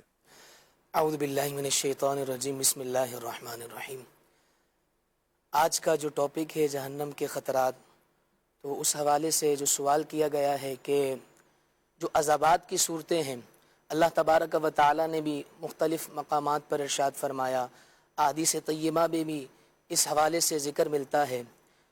ویسے تو مختلف طریقوں سے جہنمیوں کو عذاب دیا جائے گا، جیسا کہ ایک مقام پر اللہ تبارک و تعالی نے قرآن مجید میں ارشاد فرمایا، یصب من فوق رؤوسہم الحمیم، یعنی اور ان کے سروں پر کھولتا پانی ڈالا جائے گا. اللہ اکبر. اب کیفیت یہ ہوگی، جیسے مفتی صاحب نے بھی ارشاد فرمایا تھا کہ وہ اپنی اصلی صورت پر دوبارہ لوٹ آئے گا. صحیح. ایسا نہیں ہے کہ عذاب دیا جائے گا اور عذاب ختم ہو جائے گا، کیونکہ ظاہر سی بات ہے جب اس قدر کھولتا پانی ڈالا جائے گا، جیسے کہ حدیث طیبہ میں بھی آیا ہے کہ جب وہ پانی ڈالا جائے گا تو وہ کیا ہے، ریزہ ریزہ ہو جائے گا. یہاں تک بھی آیا ہے کہ وہ نجاست کے مقام سے کیا ہے، آنتیں وغیرہ بالکل ذرات بن کر نکل جائیں گی.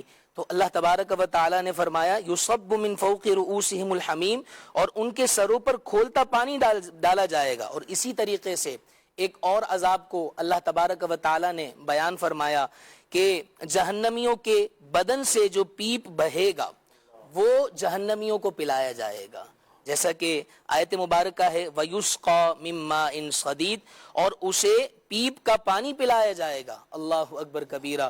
اور پھر جب جہنمیوں کو جہنم کا عذاب دیا جا رہا ہوگا، وہ کبھی پیاس کی طلب کریں گے، کبھی وہ کھانا طلب کریں گے. تو جب کھانا دیا جائے گا تو وہ ان کا کس کیفیت میں ہوگا، کیسا کھانا ہوگا؟ اللہ تبارک و تعالی قرآن مجید میں ارشاد فرماتا ہے ان شجرۃ الزقوم وطعام الاثیم، بے شک زقوم کا درخت گناہگار کی خوراک ہے. اللہ اکبر کبیرہ. یعنی جب وہ کھائیں گے تو وہ درخت کانٹے دار ہوگا. اور یہاں تک بھی لکھا ہے کہ اگر وہ ایسا ہوگا کہ اگر اس کا ایک قطرہ دنیا میں آئے تو اس کی سوزش اور بدبو تمام اہل دنیا کی معیشت کو برباد کر دیں. یعنی اس درخت کے حوالے سے ارشاد فرمایا جا رہا ہے. اور پھر جب وہ درخت کانٹے دار ہوگا، جب وہ اٹکے گا تو پھر وہ پانی طلب کریں گے. جب پانی طلب کریں گے تو پھر ان کو کھولتا ہوا پانی پلایا جائے گا. اور جب کھولتا ہوا پانی پلایا جائے گا، ابھی وہ پانی کی تپش اتنی ہوگی کہ منہ کے قریب لے جائیں گے تو منہ کا گوشت سارا جھڑ جائے گا. اور پھر اللہ تبارک و تعالی قرآن مجید میں ارشاد فرماتا ہے وَإِن يَسْتَغِيثُوا يُغَاثُوا بِمَاءٍ كَالْمُهْلِ يَشْوِي الْوُجُوهَ بِئْسَ الشَّرَابُ، اور اگر وہ پانی کے لیے فریاد کریں تو ان کی فریاد اس پانی سے پوری کی جائے گی جو پگھلائے ہوئے تانبے کی طرح ہوگا، جو ان کے منہ کو بھون دے گا. اللہ اکبر کبیرہ. یہ مختلف عذابات کی صورتیں ہیں. اور جو سب سے ہلکا عذاب ہے جو جہنمیوں کو دیا جائے گا، وہ عذاب یہ ہے کہ ان کو آگ کے 2 جوتے پہنائے جائیں گے اور 2 تسمے پہنائے جائیں گے، جس سے ان کا جو تپش کی وجہ سے ہے جسم سارا جل کر راکھ ہو جائے گا. اور احادیث طیبہ میں آتا ہے کہ ان کے پاؤں کے تلے آگ کے انگارے رکھے جائیں گے جس وجہ سے وہ کیا ہے تپش کی وجہ سے وہ جل کر راکھ ہو جائیں گے۔ اللہ کریم ہم سب کو نیک عمل کرنے کی توفیق عطا فرمائے۔ اللہ تبارک و تعالی ماہ رمضان المبارک کے صدقے ہماری بخشش فرمائے۔ ماہ رمضان المبارک کے اس عشر جہنم سے آزادی کے صدقے ہم سب کے لیے جہنم سے آزادی کے پروانے نصیب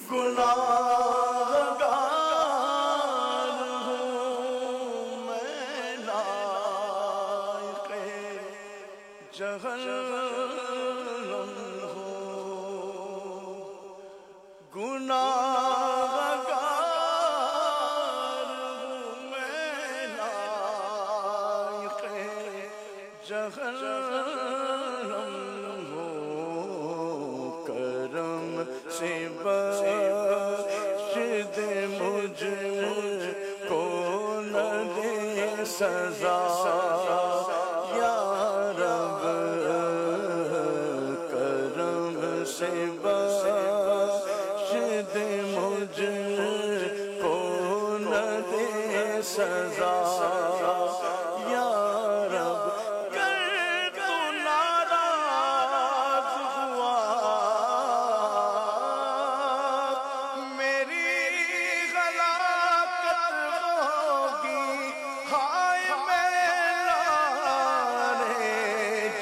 جہنم میں جلوں گا یا رب، گناہ گار ہو میں لائق جہنم ہو، کرم سے بخش دے مجھ کو نہ دے سزا یا رب،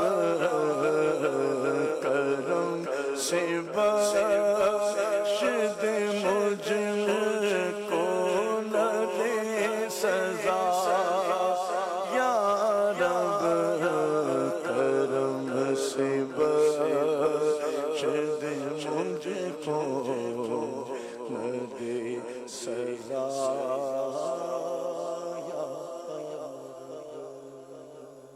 اللہ پاک عافیت والا معاملہ مہربانی فرمائے۔ مدنی چینل کے ناظرین، انسان کے جرم، انسان کی خطائیں، انسان کے گناہ اسے جہنم کی طرف لے کر جاتے ہیں۔ ہم اپنے اعمال کی طرف غور نہیں کرتے ہیں، لوگوں سے چھپ کر تو گناہ کر لیتے ہیں، لیکن اتنا نہیں سوچتے ہیں کہ اب ہمارا رب ہمیں دیکھ رہا ہے، ہمارا پالن ہار ہمیں دیکھ رہا ہے، جس رب نے ہمیں منع کیا نا وہ ہمیں دیکھ رہا ہے، اور ایک نہ ایک دن اس کے حضور حاضر ہونا ہے، اس کی بارگاہ میں حاضر ہونا ہے۔ سوچیں ذرا کیا کیفیت ہوگی۔ یہ تو زندگی تو چند سانس ہے، یہ ختم ہو جائے گی، اللہ کی بارگاہ میں حاضر ہونا ہے۔ پھر آپ تصور کریں کہ یہ موت کا مرحلہ کوئی آسان مرحلہ نہیں ہے، یہ پھر قبر کے معاملات ہیں، حشر کے معاملات ہیں، آسان نہیں ہے مدنی چینل کے ناظرین۔ تو اور پھر ایک فیصلہ ہوگا، یا جنت کا فیصلہ ہوگا یا جہنم کا فیصلہ ہوگا۔ اعمال ہمارے کیسے ہیں؟ ایمان کی سلامتی کے ساتھ جائیں گے، جنت میں داخلہ تو مل جائے گا، لیکن پہلے جہنم میں گناہوں کی وجہ سے جہنم میں سزا بھگتنی پڑے گی، جہنم میں جانا پڑے گا۔ اور کوئی بندہ بھی اتنی طاقت نہیں رکھتا، ایک لمحے کے کروڑویں حصے کا بھی طاقت نہیں رکھتا کہ بندہ عذاب جہنم کا برداشت کر سکے، نہیں ہے طاقت انسان میں۔ وہ اتنا سخت عذاب ہے، اتنے زیادہ عذابات ہیں وہاں پر جہنم میں۔ تو کیوں نہ ہم ابھی سے اپنی آخرت کے بارے میں فکر کریں، اپنی عاقبت کے بارے میں سوچیں۔ آج سوچیں گے، کچھ کر لیں گے تو انشاءاللہ اللہ نے چاہا تو دنیا بھی اچھی ہو جائے گی، ہماری آخرت بھی انشاءاللہ اچھی ہو جائے گی۔ کچھ میسج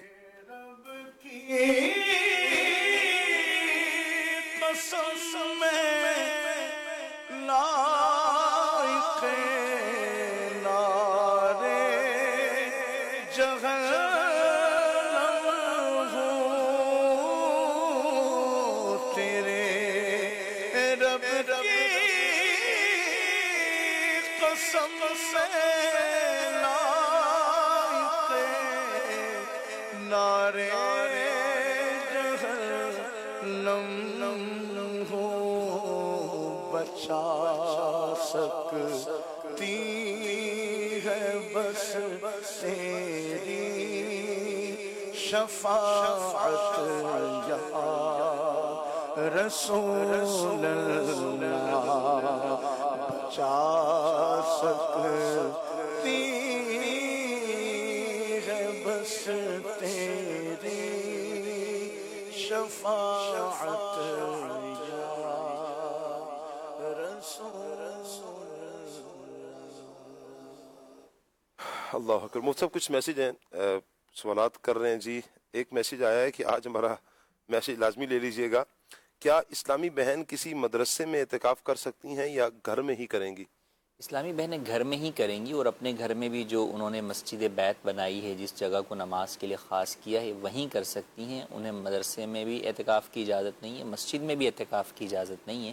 ان کے لیے گھر میں ہی اعتکاف کا حکم ہے. یہ مسجد بیت کی حد کتنی ہوگی؟ پورے کمرے کو کر لیا جائے گا؟ نیت کر لیجیے کی بھی نیت جو ہے وہ کر سکتی ہیں، مسجد بیت بن جائے. اچھا، اسی سے ریلیٹڈ مطلب ایک میسیج یہ بھی آیا ہے کہ صاحب کی بارگاہ میں عرض ہے کہ رہنمائی فرما دے، سنت اعتکاف میں مسجد بیت سے باہر وضو کرنے کے لیے جا سکتے ہیں، اور اگر وضو کرنے کے لیے جائیں تو اس وقت صابن وغیرہ سے ہاتھ منہ دھونا ہے تو صابن بھی استعمال کر سکتے ہیں؟ نہیں، وضو صرف جو ہے وہ کر سکتے ہیں، لیکن جو ہے وہ اس کے علاوہ آپ ٹوتھ برش وغیرہ کرنا یا جو ہے وہ ویسے جو ہے وہ آپ صابن سے منہ ہاتھ دھونا وغیرہ کے لیے آپ مسجد بیت سے باہر جو ہے وہ خواتین نہیں رہ سکتی. انہیں پھر یہ کام جو ہے وہ اپنی مسجد بیت میں ہی جو ہے وہ کرنے ہوں گے. مسواک وغیرہ کی یا دانت صاف کرنے کی؟ مسواک جو ہے وہ سنت کے مطابق جو وضو کا حصہ ہے وہ تو جو ہے وہ کر سکتی ہیں، لیکن اس کے علاوہ کوئی بھی چیز ہے تو وہ ان کو اپنی مسجد بیت نہیں کرنی. تو اگر وضو کرنے کے لیے جانا ہو تو بار بار وضو کے لیے جائیں گے تو استعمال کر سکتے ہیں، یا وضو کے لیے جا کر بھی صابن وغیرہ سے ہاتھ منہ نہیں دھو سکتے؟ صابن وغیرہ سے پھر بھی جو ہے وہ منہ ہاتھ وغیرہ جو ہے وہ نہیں دھو سکتے. صحیح ہو گیا. اچھا جی، ایک میسیج یہ آیا ہے کہ مفتی صاحب یہ ارشاد فرمائے، اگر شوہر اپنی بیوی کو ایک طلاق دے دے، رجوع بھی نہ کرے، عدت کے دن بھی ختم ہو جائیں، اب شرعی حکم کیا ہوگا؟ تو ایک ہی طلاق جو ہے وہ بائن ہو گئی اور عورت نکاح سے باہر ہو گئی. تو اب اگر اس نے کوئی اور طلاق نہیں دی تو ابھی تو دونوں عورت کو اختیار ہے کہ وہ کہیں اور بھی شادی کر سکتی ہے جب عدت گزر گئی ہے. لیکن اگر اسی شوہر کے ساتھ کرنا چاہتی ہے تو تحلیل شرعی کے بغیر بھی نکاح کر کے اس کے ساتھ بھی دوبارہ کر سکتی. صحیح ہو گیا. اچھا، صبح رمضان بہت پیارا ہے، اچھا پروگرام ہے، ہم گھر والے روزانہ دیکھتے ہیں. مفتی صاحب کی بارگاہ میں سوال عرض کرنا ہے کہ لیلۃ القدر کی علامت کون سی ہے؟ لیلۃ القدر کی یوں تو علامات علماء نے جو ہے وہ بیان کی ہیں، لیکن اصل یہ ہے کہ ہمیں علامات سے زیادہ اس رات کو تلاش کرنا عبادت کے ذریعے سے. لوگ اصل میں یہ کر رہے ہوتے ہیں کہ جناب جو وہ آج دیکھیں آسمان پہ ستارے ہیں یا نہیں، پانی میٹھا ہوا ہے نہیں ہوا، موسم چینج ہوا ہے نہیں ہوا. تو وہ تو بزرگوں نے بیان کیے، لیکن بات یہ کہ اگر وہ آپ کو نہیں ملے گا تو کیا کریں گے؟ پھر عبادت نہیں کریں گے. اصل تو آپ کو کہا ہی یہی گیا ہے کہ بھئی ان طاق راتوں میں عبادت کریں. جب ان طاق راتوں میں عبادت کریں گے تو وہ ہے ان 5 راتوں میں سے کسی رات کے اندر، تو انشاءاللہ آپ کو وہ رات مل جائے گی. تو مقصد عبادت کر کے جو چیز حاصل کرنی ہے وہ 5 راتوں میں عبادت ہی مطلوب ہے آپ سے، نہ یہ کہ 5 کے اندر تلاش مقصود ہے کہ آپ اس طرح تلاش کریں کہ اس کی علامات کو تلاش کرتے رہیں اور باقی عبادات نہ کریں. جی اللہ حافظ فرمائے. کال دیجیے گا. جی کال. ہم نعت سنیں گے، خاک مدینہ ہوتی میں خاک سار ہوتا. صحیح، ایک اور کال لیتے ہیں. عبد القادر اتاری، عرب شریف کے شہر نجران سے. مجھے یہ کلام سنا دیجئے. تاجدار حرم، تاجدار حرم. کیا بات ہے جی. اگلی کال دیجیے. گلزار احمد تعریف ہے، گلزار طیبہ سے. تو میرا آپ سے سوال یہ عرض ہے کہ اگر عشاء کی جماعت رہ جائے رمضان شریف میں تو وتر کی نماز جماعت کے ساتھ پڑھ سکتے ہیں؟ یہ کائنڈلی ارشاد فرما دیں. بڑا مسئلہ ہے مفتی صاحب، یہ ہر سال کا یہ سوال ہے کہ جماعت کے ساتھ نہیں پڑھا تو وتر کا کیا حکم؟ وتر جماعت کے ساتھ پڑھ سکتے ہیں یا نہیں؟ آج کوئی حل ایسا ارشاد فرما دے کہ مسئلہ حل ہی ہو جائے. یہ عشاء اگر آپ نے جماعت سے نہیں پڑھی تو ایسی صورت کے اندر چونکہ وتر ایک طریقے سے تابع ہے عشاء کے، ٹھیک ہے، تو وتر کی اپنی الگ سے کوئی جماعت نہیں ہوتی، عام دنوں میں نہیں ہوتی، رمضان کے اندر جو ہے وہ مستحب ہے. تو لہٰذا جب عشاء آپ نے جماعت سے نہیں پڑھی تو وتر بھی جو ہے وہ آپ بغیر جماعت کے ہی جو ہے وہ پڑھیں گے. لیکن اگر کسی نے جماعت کے ساتھ بھی پڑھ لی تو بھی بہرحال وتر ہو جائے گی، اس میں کوئی مسئلہ نہیں. صحیح. اچھا مفتی صاحب، وتر جماعت کے ساتھ نماز تو پڑھ لی ہے، پھر وہ تراویح کے لیے بھی ایک ذہن میں سوال آ رہا ہوتا ہے نا کہ بھئی تراویح کچھ پڑھی ہیں کچھ نہیں پڑھی، یا تراویح نہیں پڑھی اور پھر میں آ گیا ہوں جماعت میں. جی وطر تو بہرحال پھر بھی جو ہے وہ پڑھیں گے، وطر تو واجب ہے، وہ تو پڑھنا ضروری ہے، کسی کی تراویح رہ بھی گئی تو وہ وطر کے بعد بھی جو ہے وہ تراویح پڑھ سکتا ہے۔ ٹھیک ہو گیا۔ اچھا آپ کو میری طرف سے دل سے سلام جی، ہماری طرف سے بھی دل سے وعلیکم السلام جی، اللہ آپ کو سلامت رکھے۔ مفتی صاحب کی بارگاہ میں عرض ہے، کیا عورت عورت کے لیے ایک سوال ہے، اعتکاف میں بعض خواتین کی عادت ہوتی ہے حقہ پینے کی، تو عورت حقہ پی سکتی ہے؟ مسجد بیت کے اندر پی سکتی ہے، روزے کے علاوہ پیے، روزے میں ٹوٹ جائے گا روزہ۔ ٹھیک ہو گیا، اللہ پاک عافیت فرمائے۔ اچھا جی مزید کال لیتے ہیں جی۔ سوال ہے جی، ہمارے گھر میں ہم نے ایک کمرہ علیحدہ رکھا ہوا ہے قرآن پڑھنے کے لیے، نماز پڑھنے کے لیے۔ میں تہجد کی نماز اس کمرے میں پڑھتا ہوں، اگر خاموش ہو کے پڑھتا ہوں تو مجھے وسوسے آتے ہیں، تو میں اونچی آواز میں پڑھتا ہوں تو میرا دل کو قلب کو سکون ملتا ہے۔ کہ پوچھ رہا تھا مفتی صاحب سے کہ ایسا کرنا ٹھیک ہے، اونچی آواز میں پڑھنا، تلاوت قرائت کرنا نماز میں درست ہے یا نہیں؟ جی رات کے نوافل کے اندر آپ بلند آواز سے تلاوت کر سکتے ہیں، اس میں کوئی حرج نہیں ہے، تو تہجد چونکہ رات کے نوافل کے اندر ہی ہے تو آپ یوں پڑھ سکتے ہیں۔ جی اچھا سوال یہ ہے کہ اگر کوئی بندہ تہجد کی جگہ اپنی قضا نمازیں پڑھے تو اس کو تہجد کی نماز پڑھنے کا ثواب ملے گا؟ اسی طرح اشراق چاشت کی جگہ اپنی قضا نمازیں ادا کرتا ہے تو آپ کا جی تہجد کا ثواب یا اس کا ثواب تو نہیں ملے گا، البتہ پڑھ سکتا ہے، آپشن ہے اس کے پاس، پڑھ سکتا ہے، اور بہتر یہ ہے کہ وہ 2 رکعت تہجد پڑھ لے، بقیہ جو ہے وہ اس کی جیسے تہجد کی رکعتیں تو 8 اور 12 تک ہیں، تو آپ 2 رکعت تہجد پڑھ لیں، باقی جو ہے وہ آپ اپنی قضا نمازیں جو ہے وہ ادا جو ہے وہ کر لیں۔ اسی طرح اشراق چاشت کے وقت بھی آپ جو ہے وہ اشراق چاشت جو ہے وہ 2 رکعت پڑھ لیں اور باقی جو ہے وہ آپ اپنی قضا نمازیں ادا کریں۔ صحیح۔ اچھا مفتی صاحب فطرے کے حوالے سے ایک سوال ہے، کہہ رہے ہیں کہ میرے 2 بھائی ہیں بیرون ملک ہوتے ہیں، اچھا ان کا فطرہ ہم یہاں پاکستان میں دے سکتے ہیں یا وہ وہاں اپنے فطرے دیں گے؟ یہاں بھی آپ دے سکتے ہیں لیکن ریٹ وہاں کے لگائے جائیں گے، جو شخص جہاں پر موجود ہے وہاں جو اس کی وہ ہے قیمت بنتی ہے صدقہ فطر کی، وہ اس اعتبار سے ادائیگی ہو۔ صحیح۔ اچھا عدنان بھائی نے ماشاءاللہ بہت پیارا انداز اپنایا، بڑا پیارا کلام پڑھا۔ عدنان بھائی سے گزارش ہے کہ مدینہ یاد آیا اس کلام کو سنا دیں۔ اچھا مفتی صاحب سے گزارش ہے کہ ایک مسجد میں نماز تراویح 2 حافظ قرآن پڑھاتے ہیں اور اپنی ذمہ 15 پارے لیتے ہیں اور روزانہ باری باری یوں پڑھا رہے ہوتے ہیں، تو کیا یہ عمل درست ہے؟ ٹھیک ہے، اس میں کوئی حرج نہیں ہے۔ اس میں یوں بھی ہوتا ہے کہ 10 رکعت جو ہے وہ آپس میں تقسیم کر لی جاتی ہیں، اور یوں بھی ہوتا ہے کہ بھائی شروع کے جو ہے وہ 15 پارے ایک حافظ نے پڑھائے، بعد میں دوسرے نے پڑھائے، تو اس میں کوئی حرج نہیں۔ جی اچھا جی مزید کال دیجیے گا۔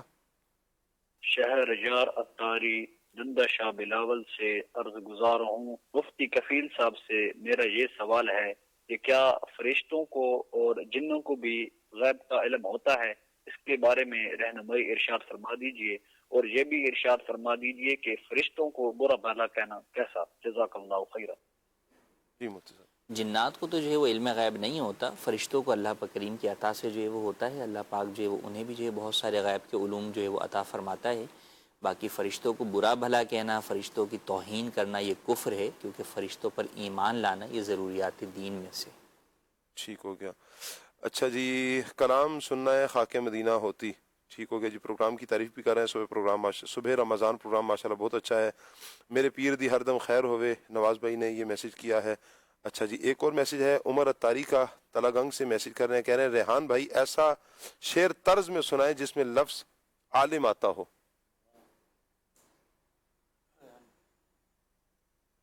عالم آتا ہو عدنان بھائی۔ ہم کو ہے تار سننے عالموں سے پیار ہے، انشاءاللہ دو جہاں میں اپنا بیڑا پار ہے، انشاءاللہ دو جہاں میں اپنا بیڑا سبحان اللہ۔ کچھ فیس بک کے جو ناظرین ہیں کمنٹس کر رہے ہیں تو ان کے کمنٹس بھی لے لیتے ہیں۔ ظفر مغل بھائی ہیں ماشاءاللہ سبحان اللہ کہہ کر حوصلہ افزائی فرما رہے ہیں۔ کاشف خان صاحب ہیں السلام علیکم ورحمۃ اللہ، وعلیکم السلام، کہہ رہے ہیں جی ہمیشہ خوش رہیں، دعاؤں میں یاد رکھنا جی۔ کاشف بلوچ ملتان سے اللہ آپ کو سلامت رکھے، برکتیں عطا فرمائے جی۔ محمد ہاشم صاحب ہیں، بہت شکریہ آپ کا جی۔ احمد حسین بھائی ہیں، اللہ آپ کو بھی سلامت رکھے. ریاض احمد صاحب ہمارے ساتھ ہیں. اچھا جی، شاہد قادری صاحب ہمارے ساتھ ہیں، رشید صاحب ہمارے ساتھ ہیں، اور محمد صادق صاحب ہمارے ساتھ ہیں. ماشاء اللہ کہہ رہے ہیں، حوصلہ افزائی کر رہے ہیں، سبحان اللہ کہہ کر. اللہ آپ سب کو برکتیں عطا فرمائے، سلامتی عطا فرمائے. مزید کال لیتے ہیں جی، کال دیجیے. میرا نام سید محمد ظہور الحسن گیلانی ہے، میں باولپور سے بات کر رہا ہوں. مجھے آپ کا پروگرام صبح رمضان بہت اچھا لگتا ہے. میرا مفتی صاحب کی بارگاہ میں یہ سوال عرض ہے کہ اگر کسی شخص کی داڑھی نہ ہو، وہ کلین شیپ کرواتا ہو، کیا اس کے پیچھے نماز ہو جائے گی؟ کیا وہ تراویح پڑھا سکتا ہے؟ برائے مہربانی جواب ارشاد فرما دیجیے، جزاک اللہ خیر. اچھا، یہاں پر مصعب یہ تراویح کے حوالے سے بچے نے سوال کیا، اللہ ان کو برکتیں عطا فرمائے.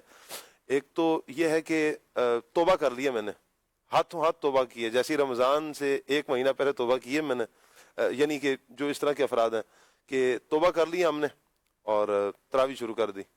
سن لیا نا جی، اگر چلے توبہ کر لیا ہے تو پھر اب تراویح پڑھانے کی اجازت ہو جائے گی. لیکن وہ ہر سال کا معمول ہے. ادھر سے تراویح ختم ہوئی، چاند رات کو داڑھی شیف پھر کٹ جائے گی، پھر اگلے سال رمضان سے ایک مہینہ پہلے پھر کچھ بال آ جائیں گے. کیا ہوا جی، توبہ کر لی ہے. تو کیا فرمائیں گے نماز کے مٹھی داڑھی رکھنا واجب ہے. جو بھی شخص ایک مٹھی سے کم کرواتا ہے تو وہ فاسق مولن ہے، اور فاسق مولن کے پیچھے نماز مکروہ تحریمی ہوتی ہے، ناجائز اور گناہ ہوتی ہے. تو اسے امام بنانا جائز نہیں ہے. فرض نمازوں کا بھی امام نہیں بنا سکتے، اور نفل نماز کا یا تراویح کا بھی امام نہیں بنا سکتے. اور اگر کسی نے یہ عمل کیا اور واقعی اسے اپنی غلطی کا احساس ہو گیا، توبہ کر بھی لی، تو جب تک اس توبہ کے آثار پورے ظاہر نہیں ہو جاتے کہ پوری ایک مٹھی داڑھی نہ ہو جائے اس کے، اس وقت تک اسے مصلی امامت نہیں دینا چاہیے. اور جس کے بارے میں تو یہ پتہ ہے کہ بھئی پوری مٹھی داڑھی بھی کر لیتا ہے، مثلا 3 مہینے پہلے وہ رکھنا شروع کر دیتا ہے، لیکن پھر عید کے بعد کٹوا دیتا ہے، پچھلا اس کا معمول سامنے، اس کو تو ہرگز جو ہے وہ امام نہیں بنانا چاہیے. لغد میں عشق رخ شاہ کا داغ لے کے چلے اندھیری رات، سنی تھی چراغ لے کے چلے.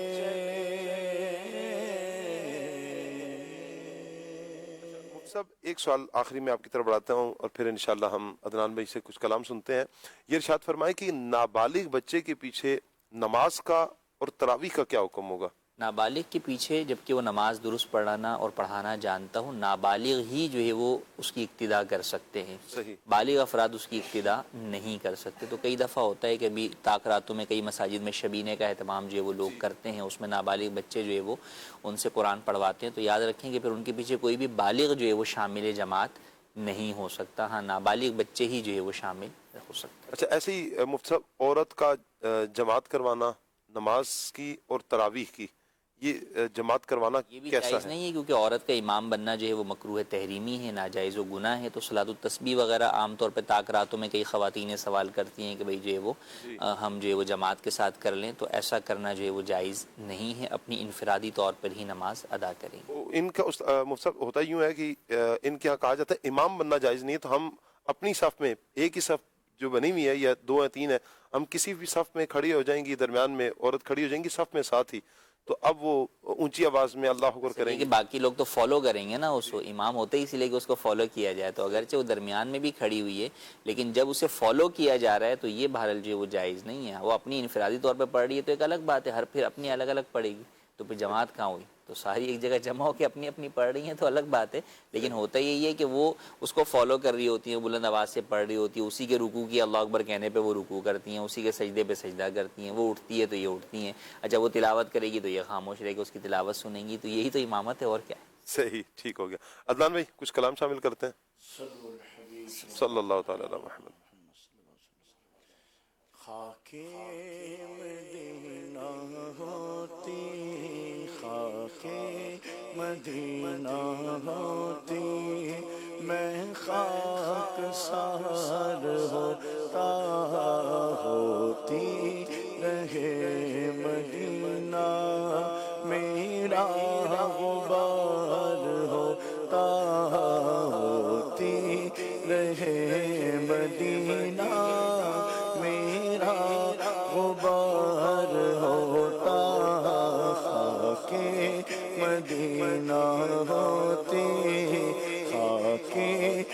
مدینہ ہوتی میں خاک سار ہوتا آقا اگر کرم سے طیبہ مجھے بلاتے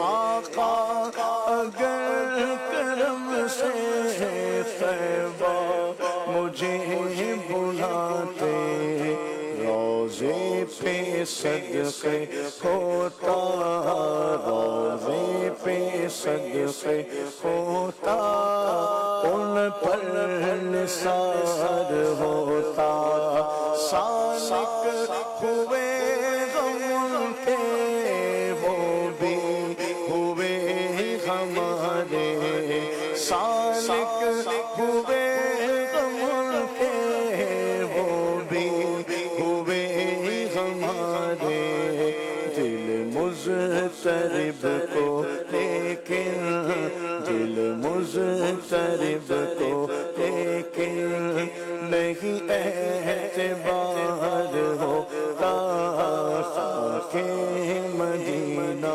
ہوتی میں خاک سار ہوتا قسمت میں میری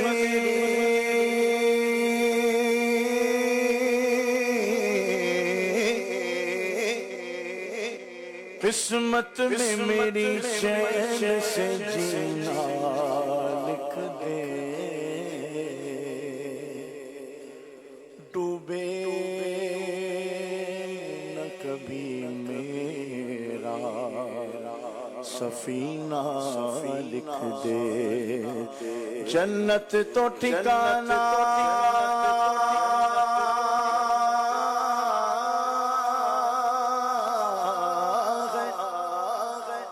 جنت تو ٹھکانا ہے مگر دنیا میں اے کاتب تقدیر مدینہ لکھ دے تاجدار حرم نگاہ کرم تاجدار حرم ہو نگاہ کرم ہم غریبوں کے دل بھی سنور جائیں گے تاجدار حرم چشم رحمت بخشا شوہ ملل داز نظر اے قرشی لقب و غاشم یوم قلمی تاجدار حرم نگاہ کرم تاجدار حرم ساڈے پیر دی ہر دم خیر ہووے ساڈے پیر دی ہر دم خیر ہووے باوے لکھاں کروڑاں دا ویر ہووے باوے لکھاں کروڑاں دا ویر ہووے ساڈے پیر دی ہر دم خیر